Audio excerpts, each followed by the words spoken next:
ભાભરમાં SBI બેંકનું ATM તોડવાનો પ્રયાસ કરતા શખ્સ ભાભર સુઈગામ હાઈવે જૈન દેરાસરની સામે આવેલા એબીઆઈ બેંકના એટીએમમાં ગત ગુરુવારની રાત્રે કોઈ અજાણ્યો શખ્સ પૈસા ઉપાડવા માટે આવેલ તે દરમિયાન તેને એટીએમને હાથ વડે જોરદાર મુક્કો મારીને એટીએમની સ્ક્રીનને નુકસાન પહોંચાડેલ, જેની જાણ શાખા પ્રબંધ રાજેશ કુમારને જાણ થતાં પોલીસ સ્ટેશન ભાભરની મદદ લઈ ઘટના સ્થળની તપાસ હાથ ધરી હતી, જેમાં સીસીટીવી ચેક કરાતા એક શખ્સ પોતાના હાથમાં જોરે એટીએમને નુકસાન પહોંચાડીને બહાર નીકળી બાઇક લઈને રવાના થયો। આ બાબતે ભાભર પોલીસ મથકે બેંક મેનેજર રાજેશ કુમાર દ્વારા જાણ કરવામાં આવી।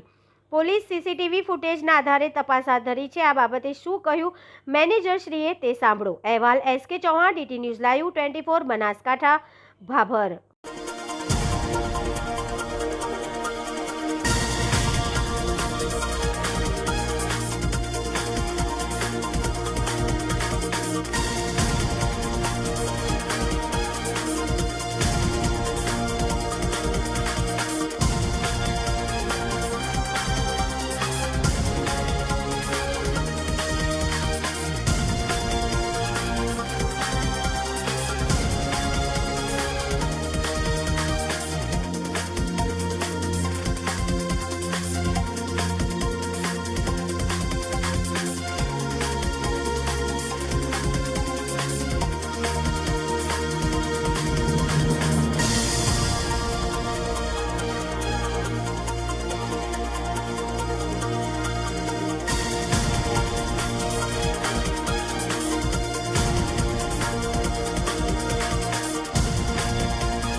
ભારતીય સ્ટેટ બેંક ભાભર શાખાના હાઈવે પર આવેલા એટીએમમાં ગઈકાલ રાત્રે સાંજે 8:53 થી 8:54ની વચ્ચે એક અજાણ્યા શખ્સે આવી જોરથી એટીએમમાં મુક્કો મારીને એટીએમ અને બેંક સંપત્તિને નુકસાન પહોંચાડવાનો પ્રયત્ન કર્યો હતો।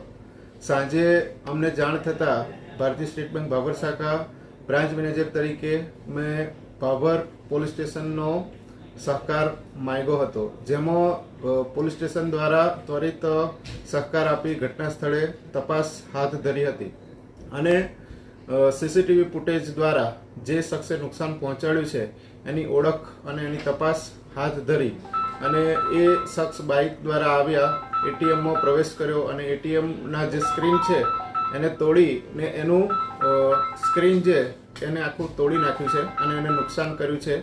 જે બેંક નુકસાન થયું છે અને જે ગ્રાહકો છે એટીએમ એની સેવામાં બી ઘણી બધી ખલેલ મોટી પહોંચી છે। તો એની ઘટનાની જાણ ભાભર પોલીસ સ્ટેશનને આપેલી છે અને એની તપાસ સીસીટીવી ફૂટેજ દ્વારા વ્યક્તિની ઓળખ થાય અને એને કડકમાં કડક સજા કાર્યવાહી થાય તે માટેના પગલાં અમે હાથ ધર્યા છે। આ પહેલાં આવી કોઈ ઘટના બનેલી ખરી છે?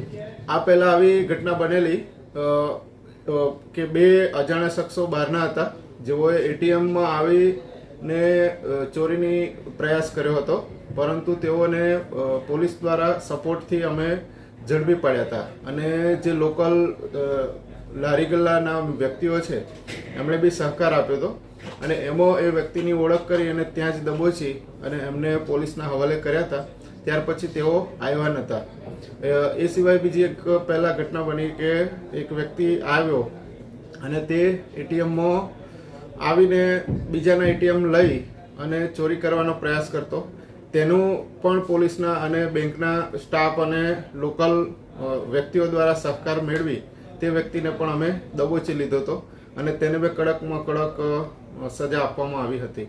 એટલે આ રીતે અવારનવાર જે ઘટનાઓ બને છે એ બેંક સેવાઓ માટે, સમાજ સેવાઓ માટે અને ભાભર લોકલ વ્યક્તિઓ માટે બી એક નુકસાનકારક બાબત છે।